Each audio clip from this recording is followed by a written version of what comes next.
All right, welcome to RSG One Mic. We're back again with the fellas. We want to always let you know that you should go to www.rsg or realsportsguys.com for everything RSG. We have a lot of new videos up there. We're putting up new blogs as we speak. We're a lot of stuff. I think I have a blog on Dave Gettleman, the GM from the Giants, that you should go read there. So go to realsportsguys.com. Check that out and see everything that's RSG.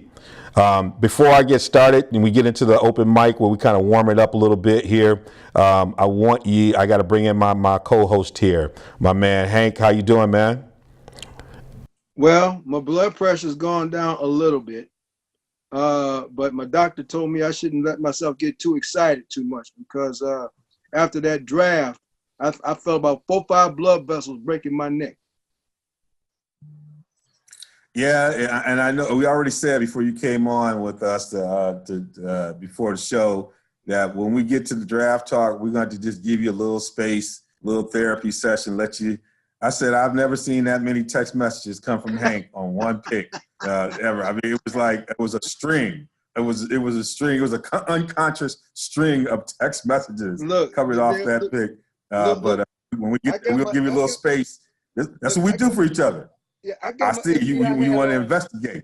I got to investigate because there's some foolishness going on. Okay, I got to go find out what's happening.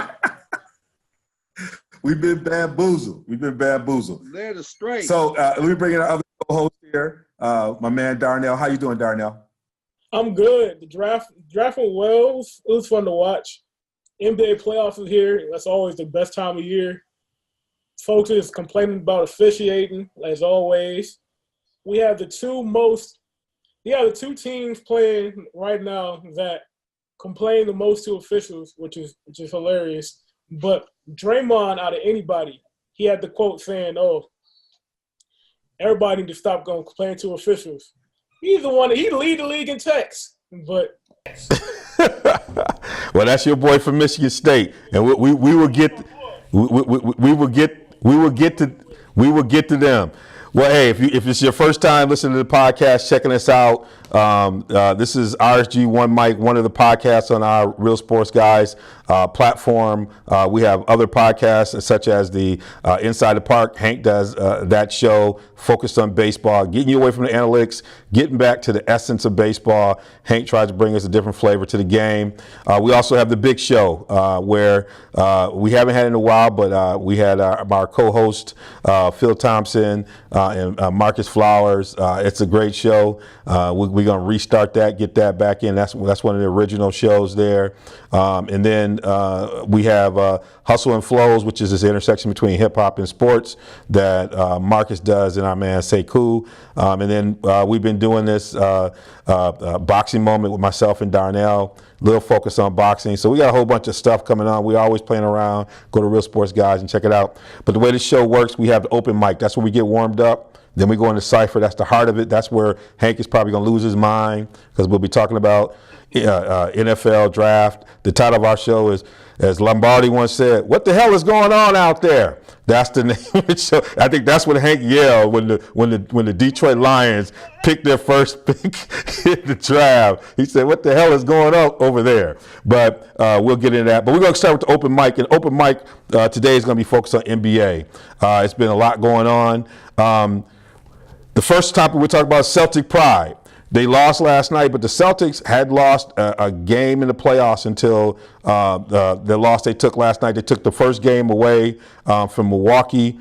You had a great performance from Al Horton, both offensively. I think he had about 20 points, and then in the first game, and then defensively, he played well against Giannis. Giannis struggled. Giannis had 22, but Giannis wasn't the Giannis that we expected. For them to win, Giannis has got to put some points on the board.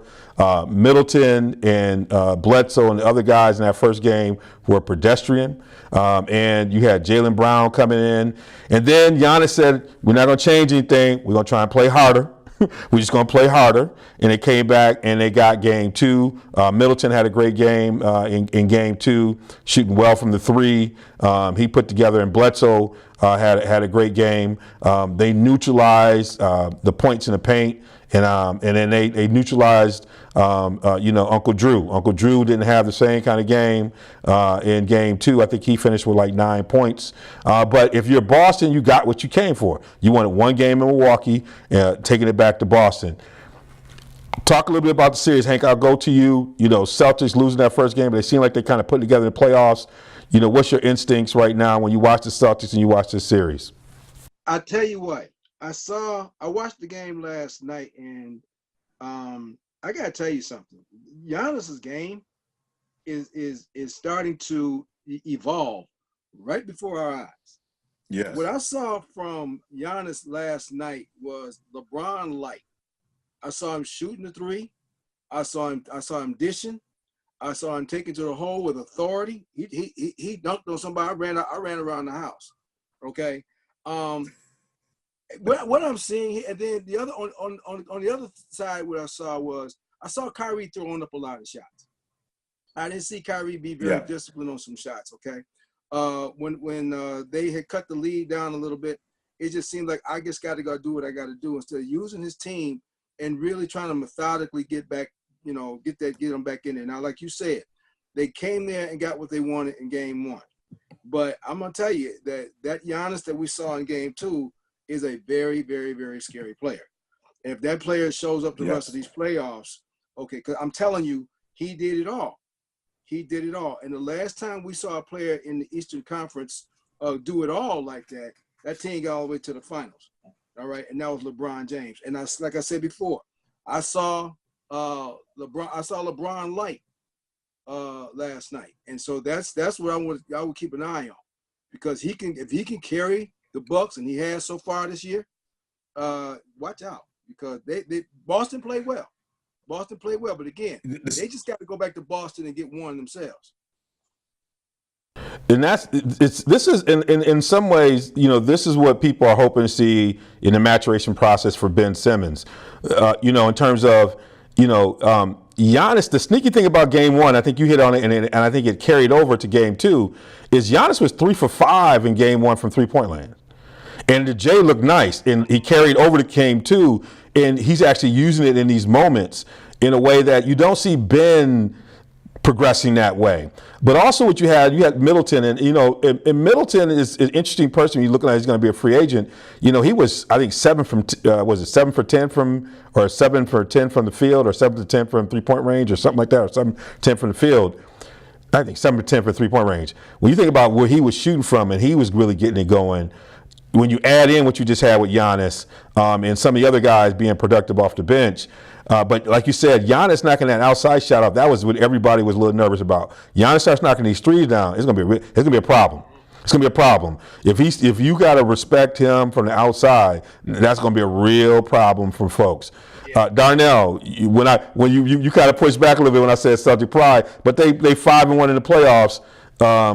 As you look at this series involved and what the Celtics are doing and how they're beginning to bring it together, because we spent so much time prior to the postseason talking about the dissension. They look like they have a lot of chemistry. A lot of questions about Brad Stevens' ability to pull the group together. He's getting a lot of questions about being a genius as a coach and X and O, but at the end of the day, it's about interpersonal skills. It's about personalities. You got to be able to get these folks to be on the same page. Playoff appears to be, even with the loss last night, beginning to kind of pull them together and getting them focused. What's your assessment of the Celtics, but also the series so far? All right. Before we get into the Celtics, while we were watching the NFL draft, we lost a legend in the game. John Havlicek passed away the first day, so I want to give my respects. Rest in peace to the legend. 8-0 in the finals, one of the first point forwards to ever play in the league. But now let's get into it. But I disagree about the Giannis point, because we all know what Giannis can bring to the table. He's gonna attack. He's coming downhill. He'll make a couple shots when he's wide open, but that's not really his game.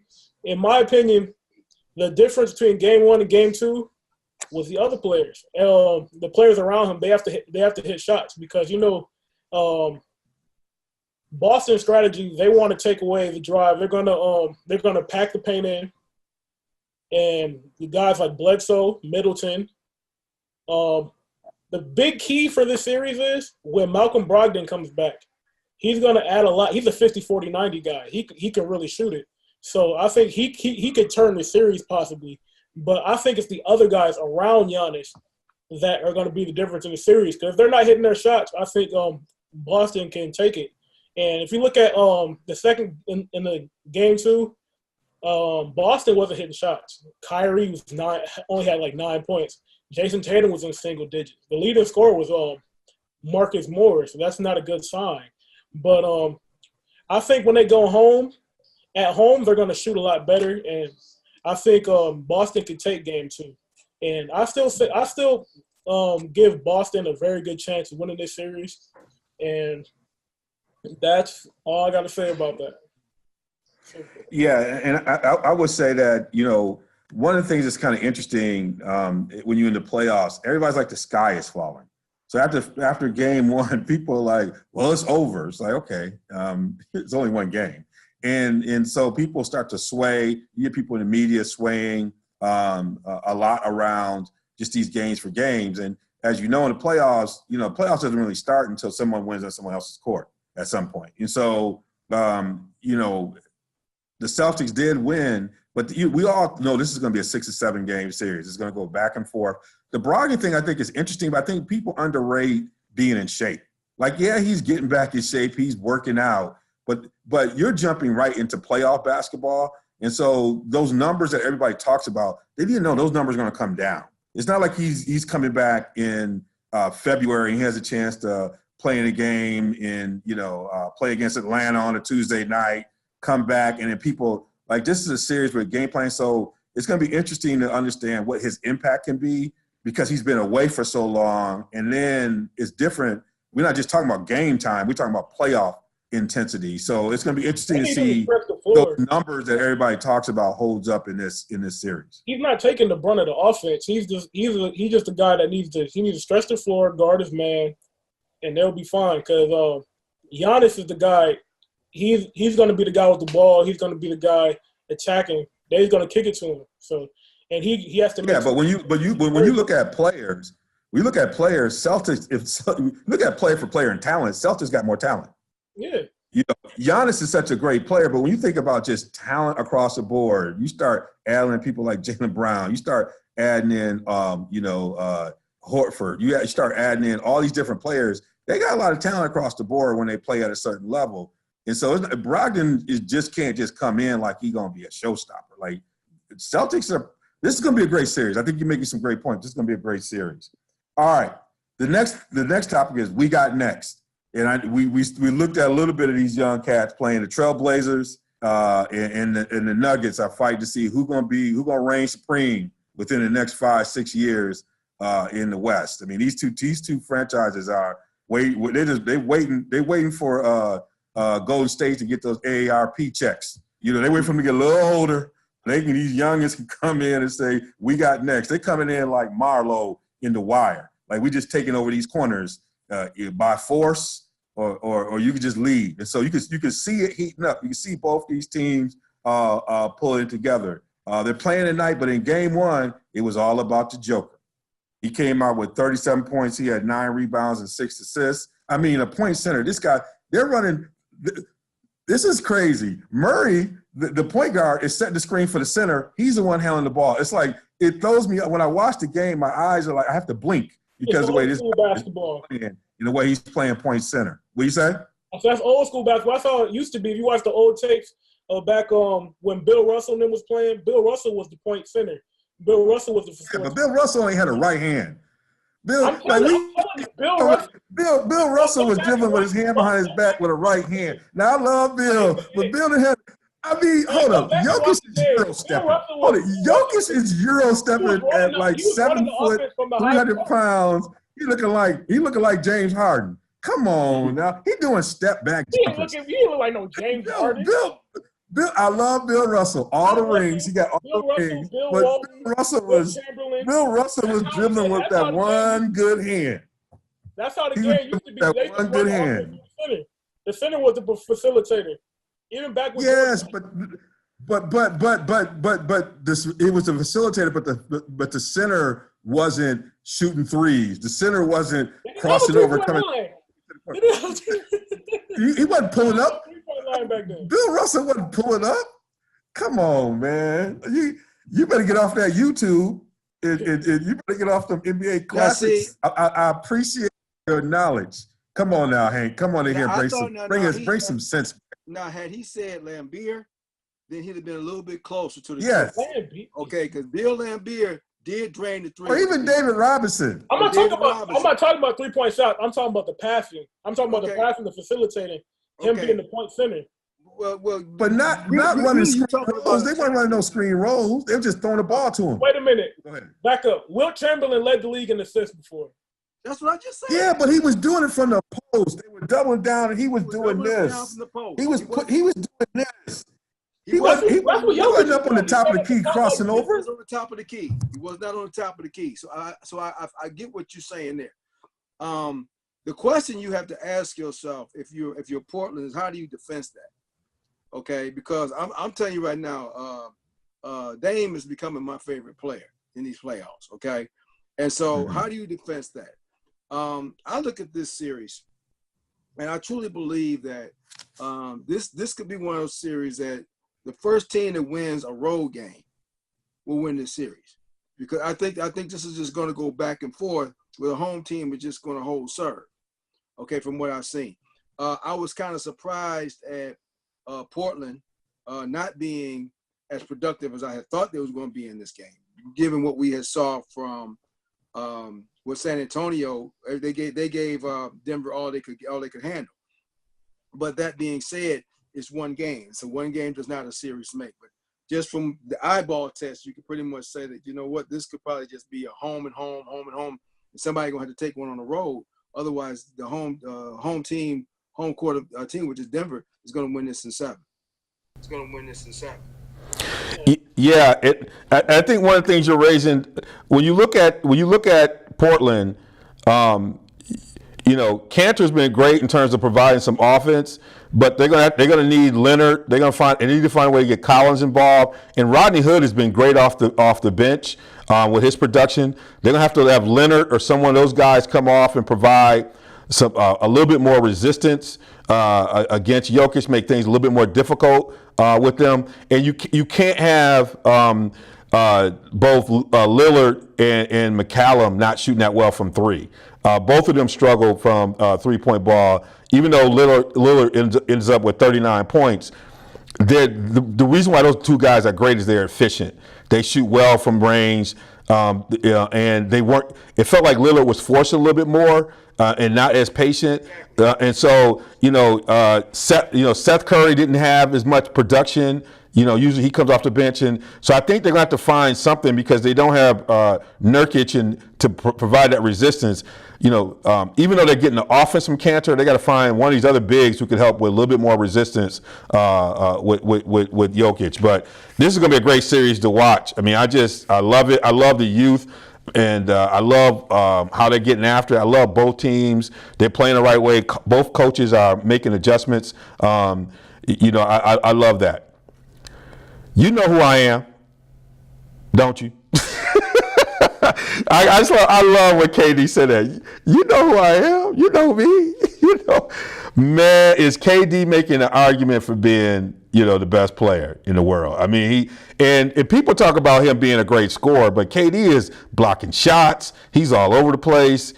He's doing his thing. You got the Rockets over there crying about fouls. I do want to talk about the foul thing, because one of the things that's been interesting about this, and the league is going to have to look at this, is there's a difference between people going up and coming down in their zone and people kicking, right? And so these guys who are complaining when they're not getting a foul because they're the ones initiating contact, they're kicking, they're taking that page out of Reggie Miller.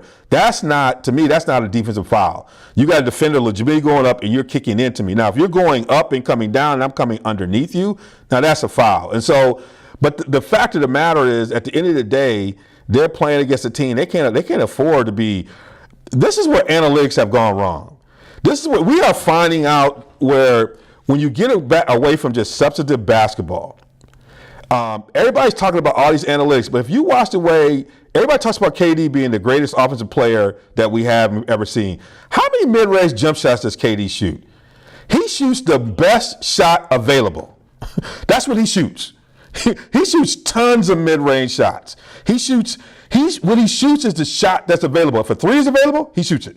If the mid-range shot is available, he shoots it. If a layup is available, he shoots it. Basketball is about making the shot that is available. And the number of times you see, Houston 1 for 13, turning down wide open 10-footers. Like, those aren't tough shots for a pro. I don't care. You can run all the analytics you want to run. KD seems to be eating off of elbow shots, everything else. So he takes his best shots available. You look at Steph. Steph doesn't just shoot threes in at the rim. You see Steph shoots mid-range shots. Like, the Warriors look for the best shot available. They make their share of threes, but they shoot the best shot available. So I think we're beginning to see when analytics run you get away from common sense. You get away from all the other things that require you to win when you can just make a slight adjustment to make it. But all the complaining is not working. Darnell, first question. KD. Is KD making a statement about who he is? I'm not going to make the comparisons between Michael. I don't get into that kind of conversation. But is he the best player right now in the world? Has he surpassed LeBron? What say you? KD has been surpassed LeBron. Okay. In my opinion. Because in my opinion, he surpassed LeBron on both ends of the court. LeBron James is a better playmaker. He's a better passer. But Kevin Durant, he's a better offensive player. He can score from anywhere on the court, from every angle. He's a shot blocker with his length. And he can also move his feet. So I think Kevin Durant right now is the best player in the world playing like it. Number 2 is Kawhi, in my opinion.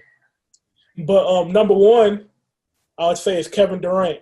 But also in this series, outside of Kevin Durant's play, I have to tip my hat to 2 people that most people have been saying they're on the decline or not playing as well. But that's Andre Iguodala and that's Draymond Green. I love Andre. Yeah, Andre Illinois. Clowning. He's been clowning. James Harden. And Draymond Green as well.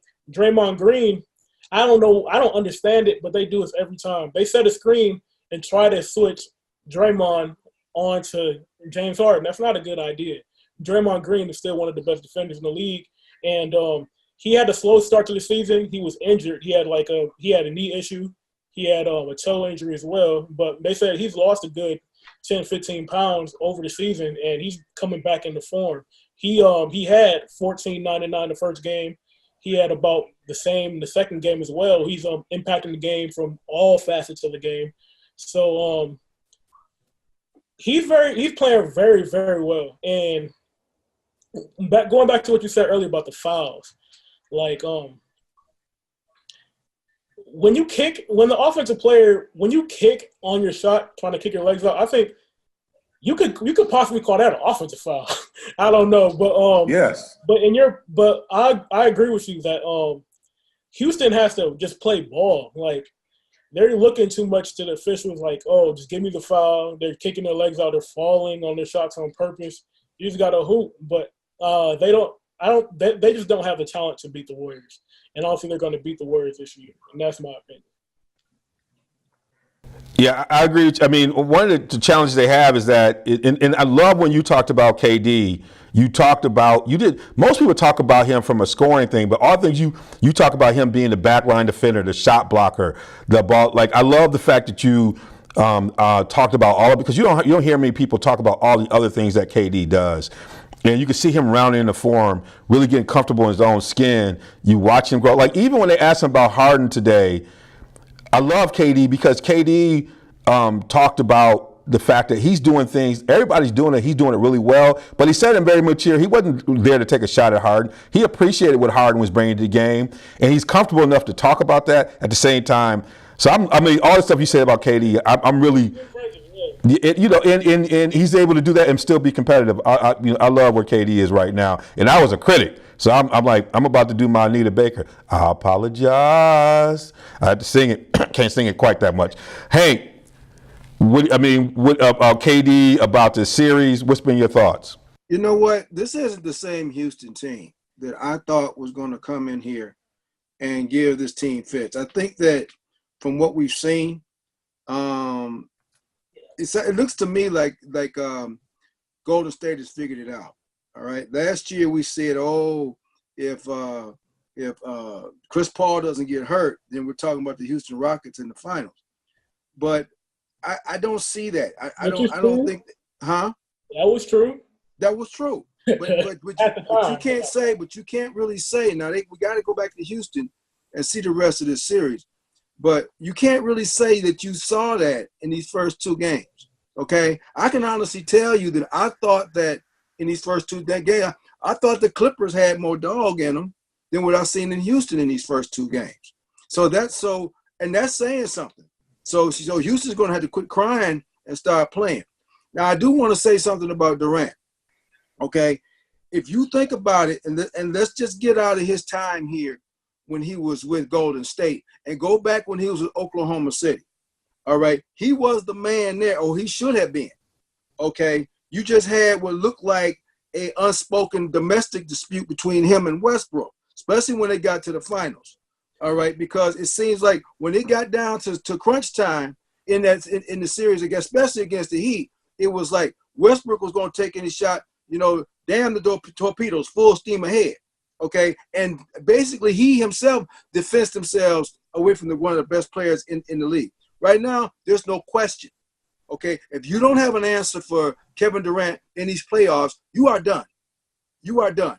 All the crying and stuff that was going on with they were talking about the player that was so pesky on him, and all of a sudden he clowns him and sees the series over. Thanks for playing. So yeah, I'm with you, and I'm also with you about Kawhi. Kawhi clown. Okay, Kawhi is the one quietly ain't nobody really talking about since he's out up north. Okay, but he showed out against Philly. Okay, and they should have won game two. That's going to be another fun series to watch. And one thing I got to add about Trevor Ariza, him not being on the team is hurting the Rockets. It really is hurting them. Yes, you're right. You're absolutely right. Anytime you have James Harden guarding Kevin Durant, that's a problem. But the other thing we got to be mindful of last year, and I made this issue too, because I was on the one saying if Chris Paul had played, they would have won it. The other thing we got to remind it, because Darnell, you talked about this unsung hero, is Iguodala was hurt. Yeah, he was hurt too.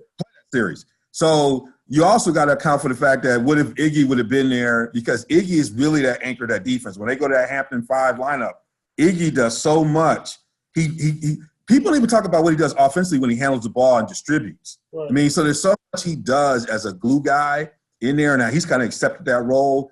Iggy wasn't playing, but besides that, I think the Trevor Ariza, when they let him go, and this is where all analytics go wrong. Look, guys, we can talk about statistics, and what these analytics folks won't tell you is there's still unobserved variables. There's still error, meaning that none of these methods are exact. They're not running experimental design on this stuff. They're running regression now, and there are things that they can say they don't know, which is where the qualitative stuff comes in.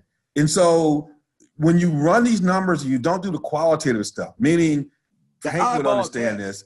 Go and say it. The sound of the bat matters as much as there you go. The sound of the bat matters as much as in the eyeball test matters as much as the data. You got to put it all together to put your plan together. And I think Golden State does that better than anyone. They're very data analytic driven, but I think they also understand the human element and the qualitative elements that put it all together. And they don't discount that. And I think what's happening with Houston is they have a style that's always going to have them in it. They'll always probably be in the Eastern Conference Finals or the semifinals. But to get over the top requires some of those other elements that they just refuse to do because the data doesn't support it. And I think that's the problem they're going to run into. One thing I do want to add too, and you know how I feel about the eyeball test. Okay, because you can only throw so many numbers out there, but you got to know how to play the game. You got to know how to play the game under the crunch. But one thing we haven't mentioned, I know we're about to move on, but we have not mentioned, and I have to mention because this is the most important piece to this whole thing we're talking about, D.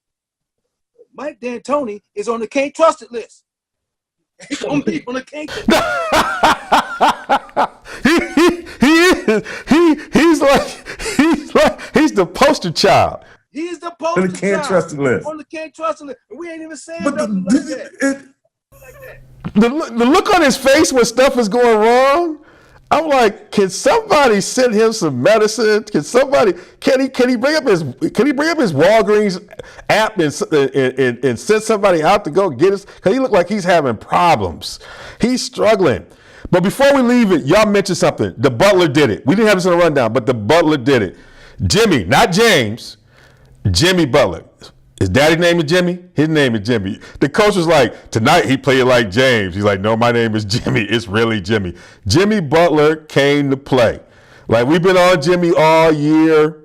He came to play.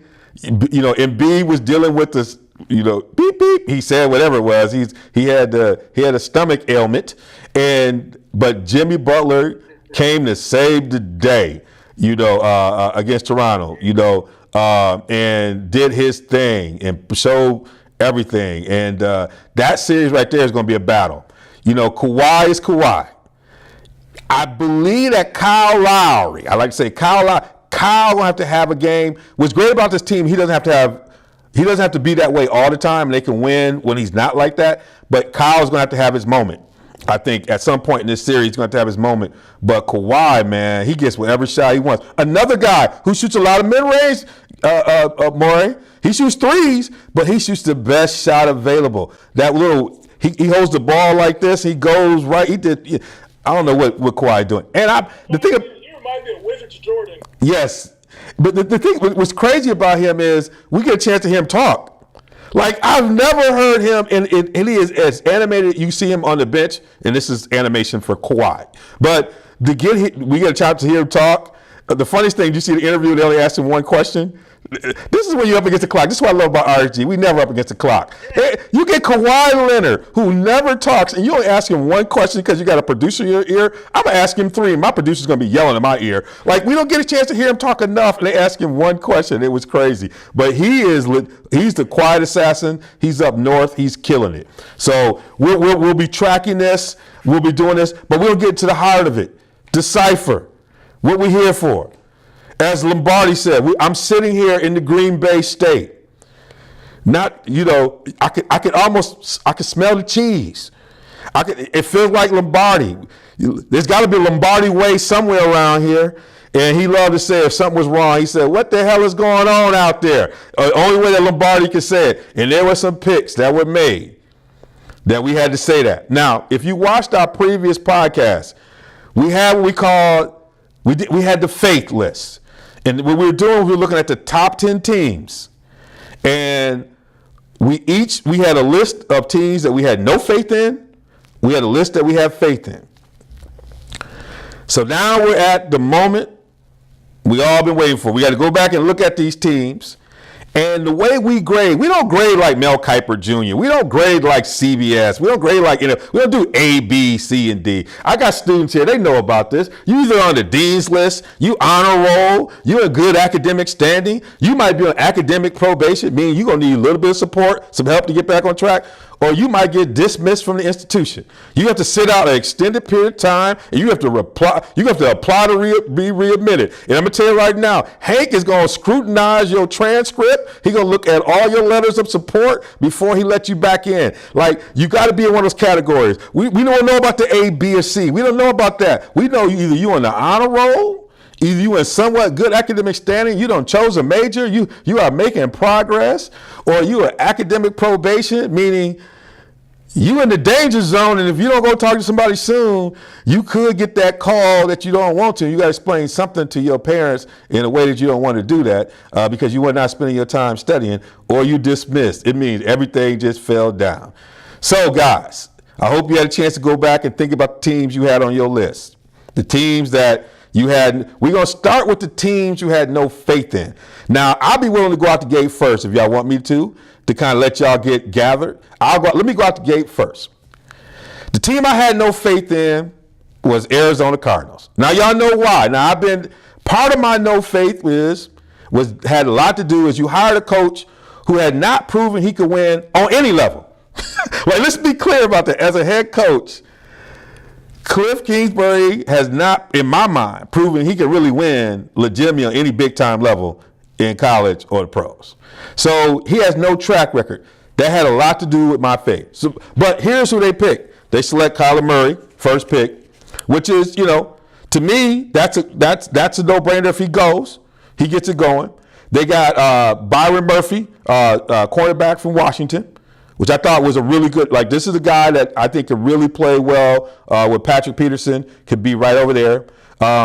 They got some other decent picks down the line that I thought were really, they got a couple of good picks that I thought was really good. They got Hakeem Butler was part of it. So when I look at their overall draft, if I go down and look at their picks, I put them in good academic standing. I want to put them higher. The other thing I said is they found a way to also get the other problem child they had to get out is they had to get the trade going. They had to find a way to get rid of Josh Rosen. They had to find a way to get him to go. They found a buyer in Miami. They made a trade and got Josh over there, so they cleared out that quarterback room. So from a GM standpoint, I think he captured as much as he could do to kind of gain the confidence. But they got good academic standing for what I said before. You can put whatever you want to put on that team. You still have to have a coach that pulls it all together. And at this point, you got a coach who was fired from his alma mater, and he had a losing record. Let me say that again. He was fired by the people who should have loved him the most. That's like, I'm here at Beloit College. I got students here. We got great, it's like my college showing love for me and then letting me go. When you get fired by the person who's supposed to love you the most, we have got to scrutinize you. What happens with him? He gets offered a job. He's supposed to go to USC to be a coordinator. And all of a sudden, Arizona hires this guy with no track record because he runs his offense and he knows somebody who's supposed to be a boy genius. So that's why they get good academic standing for me. The other team that I had was the Jets. Now, the Jets take my guy who I love, Quentin Williams. I think that even though they got some linemen there, look, this is a kid who's going to bring it every day. He's going to bring it every day. And I like the way that he's going with that. They went and got a linebacker because they had to do some work with the linebackers. They went and got an offensive tackle from USC. Given how USC has played, it's going to be, they've had some crazy stuff, but he's a good offensive lineman. If he can help protect, we don't know how he's going to develop. They got the linebacker from Minnesota, who I love the way Minnesota played this year. I love the way they got after people. I watched them get after my Badgers. It was hard. It hurt me. It hurt me to sit up there. In the press box, you can't say nothing. You just got to be neutral.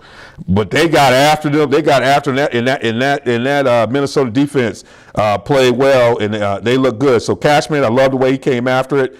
I thought they had some decent moves, but they still the Jets.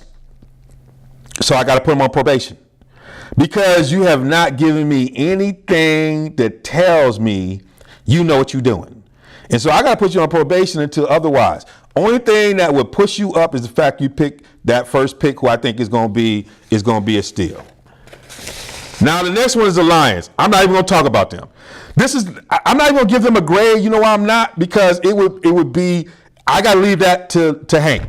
I got to leave. It's not fair for me to comment on the Lions because I think Hank will speak for all of us. So I won't even comment on Lions. So those are people I had no faith in. Hank, well, let's go to Darnell because I think we need to end up with you and Hank on this category. Darnell, who'd you have on your no faith list? No faith, starting off Detroit Lions. I'm gonna leave it off just like you did. You think for Hank, but other than them, I had Tampa Bay and the Buccaneers, and I gotta apologize. I kind of like what they did. Bruce Arians. Oh yeah, they did. They had a nice drive. Yeah, they had a nice drive. Bruce Arians is a good offensive coach. He's gonna have the offense right, but what they did in the draft, they went all defense. They're stacking up the defense with talent. One thing I noticed, they're picking a lot of big, long corners. They picked two guys. They're both 6'2", 6'3", long arms. So I think that's a good move for them. Also, I had Denver, which they traded out, and I think they made some good picks. Which so on your grade on Tampa, Where do you put them? They on the honor roll? They're academic good standing? They on Good probation? standing. Good standing. I Where wouldn't you say. put them? I say Huh? good standing. I don't know if I would say. Good standing. I don't know if I would say honor roll, but they're good standing. I But would they say. could prove. They could prove to be if Yeah. that defense plays out. Yeah. If I play out like. Fact, they might even be on the honor roll at the end of the Yeah. year. But Okay. Denver, I would say they're the same thing. Good standing. And Buffalo. Wait, was it Buffalo? Yeah, I had Buffalo for. You had Buffalo. I had Buffalo. And let me tell you this: they picked Ed Oliver, and I have never seen anybody in my life be so excited to go to Buffalo. Oh man, he was excited. He was amped. So let me pull up their draft real quick. Who did Buffalo pick? Do you have that? Buffalo Bills. My bad, y'all. All right, they had Ed Oliver, good pick. Cody Ford out of Oklahoma, good pick. Yep. Devin Singletary, big pick. Good pick. He's a nice running back. Good feet. Rashawn Joseph, good pick. Oh yeah, they're good. They might be an honor roll team. To be honest, they might be an honor roll. I was wrong about So that. you put the Bills in honor roll for the wrong. draft.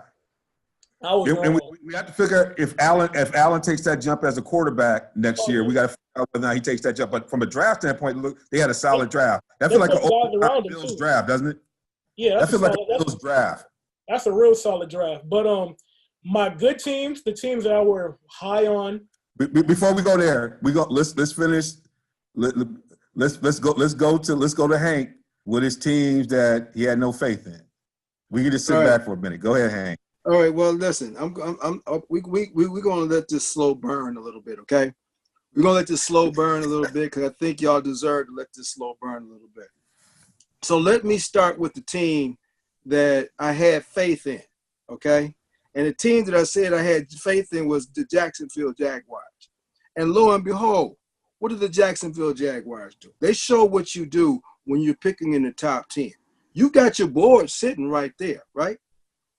Everybody had the Jacksonville Jaguars taking T.J. Hockenson in the first round, okay? But all of a sudden, this stud drops to them, okay?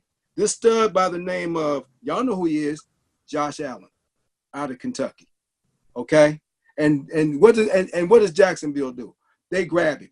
They said, you know what? We don't need an end maybe, but we're going to take this cat because he is a stud of the draft, and we're going to figure this out later, all right? That was the team that I picked in the top 10 that I said I trusted based upon anything else. And guess what? They came through. Bless you, boys. The other teams I said I couldn't trust. This team I'm going to put on academic probation. All right? And that was your New York Giants. You just talked about Gettleman. All right? So I said that here's the Giants. They're picking 6th. All right? So they have an opportunity to get a stud in the draft at the 6th round, at the number 6 spot. Josh Allen sitting there waving his hands, wide open. Here I am. Rock you like a hurricane. And who do they go and get? No, they don't go and get one of the top quarterbacks in the Big Ten. No, they don't do that. They go and get your boy from Duke. Yeah, y'all know Duke, that football powerhouse Duke. They go and get they go get that quarterback. Then in the next round, they go and get Dexter. Well, if they go get Dexter, your boy from Clemson, why didn't they just get Josh Allen? Oh, no. They do that, okay? And so they go on academic probation because Gettleman doesn't know what he's doing, okay? Gettleman didn't even know that Dwayne Haskins played in the Big Ten. Unbelievable. But last and certainly least is what everybody's been waiting for, all right? This team has been academically dismissed. This team don't even need to be on campus. I wouldn't let this team in community college. Okay? And let me tell you why. Your Detroit Lions, all right? This has got to be the laughing stock of several leagues, not just the NFL, all right? Because I had to go to church and repent because the words that came out of my mouth because of what I saw last Thursday night was abysmal. And what happens throughout the rest of the weekend was absolutely ridiculous. Okay? So here you are. You have needs. You have studs up and down the draft in the first round, people. You have your Devin Bushes. You have your Josh Allens, although he was gone, okay? But you had all these studs up and down the draft. What do the Lions do? They go take a luxury pick in T.J. Hockenson. Now, you have some people say to you that T.J. Hockenson, he wasn't even the best tight end on Iowa's team. And then who was it? Was it Joe Pittsburgh Steelers that took Noah Fant later? Who took Noah Fant? Yep. Okay, so there's Noah Fant. All right. Noah Fant went to no. Someone else took Noah Fant. Okay. He went to Denver, didn't he? Denver, I thought. Yep. Okay. So Noah Fant goes later, but that wasn't it. Okay. So everybody, you sat there, you took a deep breath, but then here comes the second round. You need a linebacker. Okay. You need corner help. All right. You got Greedy Williams. You already got Darius Big Play Slay on one side. You got Greedy Williams sitting there saying, hey, here I am, your Detroit Lions. You can have one of the finest secondaries in football. But what do you do? Instead of you going and getting this premier corner, you go and get Hank Davis out of Western Michigan University, who doesn't even have any more eligibility left. Hey, they could have got You might as well have gotten me. ESPN didn't even have no tape on the guy they took. They didn't even have tape on the guy.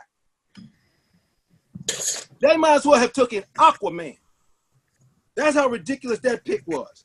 And to add insult to injury, for those of you who took the time to pay attention to watch the rest of the draft, round 7, they take Isaac Nauta out of Georgia, which is great, fine. But guess what? Isaac Nauta is a tight end. So they took 2 tight ends in this draft, okay? They don't address their guard position, okay? They take a wide receiver out of Old Dominion. Y'all know what Old Dominion is, right? Nancy Lieberman played there in women's basketball. That's the kind of draft your Detroit Lions have, okay? No, don't let them on campus, okay? They don't get an F. They get a W for what the hell is going on out there. Oh, man. Oh, this is why we love doing this. Blood pressure so high. He said they took Hank Davis out of Western Michigan.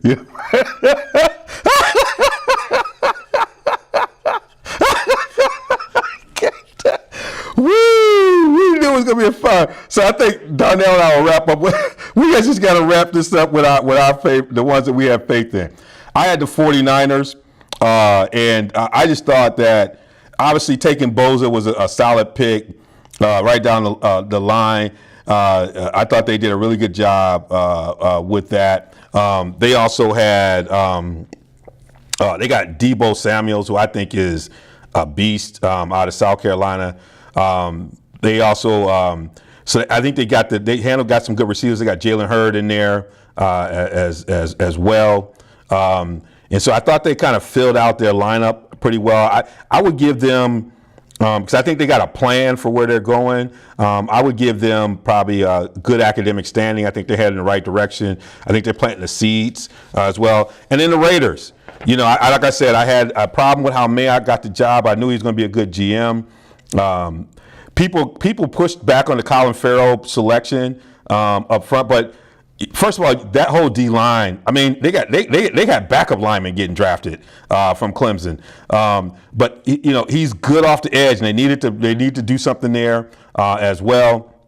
They got Josh Jacobs, who I mean, if you haven't had a chance to hear his story and his road to Alabama and the way he came about and what happened to him in high school and how they found out about him and just his whole journey, this kid is built on solid rocks. I think he's another guy that's going to add in that running game.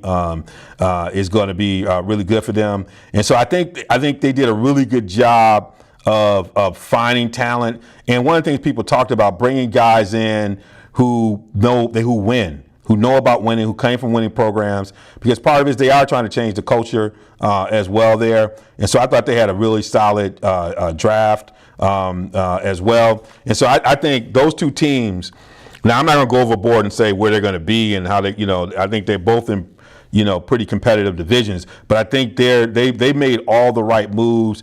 You look at their pick, and you're like, okay, I see what they're doing. I see the kinds of players they're trying to bring in. I see the fact that they're filling needs. So I really like what the 49ers in Oakland doing. And I didn't have my Steelers on there, but I thought my Steelers did what they needed to do to bounce back. And everybody can say what they want to say. The Devin Bush selection is going to be a steal. This kid is going to be a Pro Bowler inside 2 years. And if people are looking at what Shazier was able to do in that role, and Shazier, to me, had to learn how to play middle linebacker, whereas Devin Bush is a middle linebacker. Like from day one, you got a person who's ready to go sidelines, knows the angles. He gonna take control of the huddle. And you talk about T.J. Watt. You already see that locker room is going to be shifting. The power and the voice of that locker room is going to be moving to that defensive side of the ball. So I had to add that in there. Darnell, who do you got on the ones that you have faith in? Well, the first team I had faith in was Oakland, and in my opinion, they knocked it out the park. The first pick had a lot of people shaking their heads like Cleveland Farrell. They could have had Josh Allen, but we know what we heard later on that they were trying to trade back. They couldn't find anybody to trade up. But I'm not knocking anybody for picking Cleveland Farrell. If you try to tell me Cleveland Farrell can't play, go on and watch that national championship game over again. He was given their offense tackle fits. Jonah Williams know his name. I know that for sure. But that's right. They picked up Josh Jacobs as well later in the first round. You were talking about his backstory. Forget his backstory. Did you see him decapitate Oklahoma's safety? Yeah, I mean, he got that can't go back attitude. You want a cat that's got that attitude. He reminds me of Marshawn Lynch. Trying to go back. The guy they already had. But also they picked up Trey Mullen from Clemson, the DB. He's really good. And also really late, they picked up Hunter Renfrow. That was a steal. That was the one I was going to say is the steal of the draft. He has a record for what? Receptions and touchdowns in college football playoffs. He can play that Julian Edelman, Wes Welker kind of role, and he's going to be good alongside Antonio Brown. He's going to give him another pressure release. And my other team, I had Jacksonville. No, I had San Francisco too, which I think they did a good job. And I want to go with Jacksonville because Jacksonville, I think they had a very good draft because they had Josh Allen fell right into the lap. Josh Allen, he's a stud. He's been compared to Von Miller and Derek Thomas. Anytime you can bring up Derek Thomas' name, that's a stud. But don't throw that salt in the wound. Oh my God! But when you compare Josh Allen with Yannick Ngakoue, Calais Campbell, and then who they have in the back end. They have A.J. Bouye. They have Jalen Ramsey. They have Miles Jack in the middle. That defense is something else. But, in the offseason, they picked up Nick Foles. He led the Eagles to a Super Bowl. And to protect him, they solidified the offensive line. They picked up an offensive tackle. His name was Jawan Taylor out of Florida. He's very good, strong kid. Yep. Good feet. But that's a good draft for them. Mm-hmm. My other pick was San Francisco. I know they picked Nick Bosa, which is a very good pick, of course. Very solid guy, very good. He's a very technical defensive end. He allows Solomon Thomas to play his original position because he was forced to play outside, which he's really an interior defensive lineman, and that made most people call him a bust. But he's going to help him out a lot. So that was a good pick. And that rounds it up. Because I'm not going to look up who else they had. Yeah. The only interesting thing is they took the punter out of Utah. I mean, Utah's kicking game was great, so they took the punter out of Utah. But we'll see how that goes. Sometimes you get them punters in free agency. But we're gonna do more. I think when we come back in our next podcast or a couple down, we'll start to say, okay, looking at free agency, looking at this, we'll start to get into these teams and really understand who's ready as we start to prime the pump, and start to think about who's going to make that run for the Super Bowl, who, dust settles, who we think will make a run, and we'll get to that. But, hey, to end the show, you know how we go. This has been a great show. We've been talking about what the hell is going out there. I don't know what Hank is going to talk about in the Drop the Mic segment, but without further ado, here's Hank about to drop the mic. Look here. Thank you. Well, look, there's a reason why you see, for me at least, the kind of passion and vitriol towards the Detroit Lions. And let me explain it to most of y'all like this, okay? Every fan in every community wants to have that remember when moment.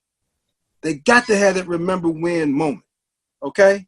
I can go to the youngster right now, Darnell, and in his lifetime, he can remember a national championship from his Michigan State Spartans. He can remember a Stanley Cup championship, okay? He can remember a baseball team getting to the World Series. Me and Devon, we can remember 1989. We can remember where we was at when the Michigan Wolverines won that national championship.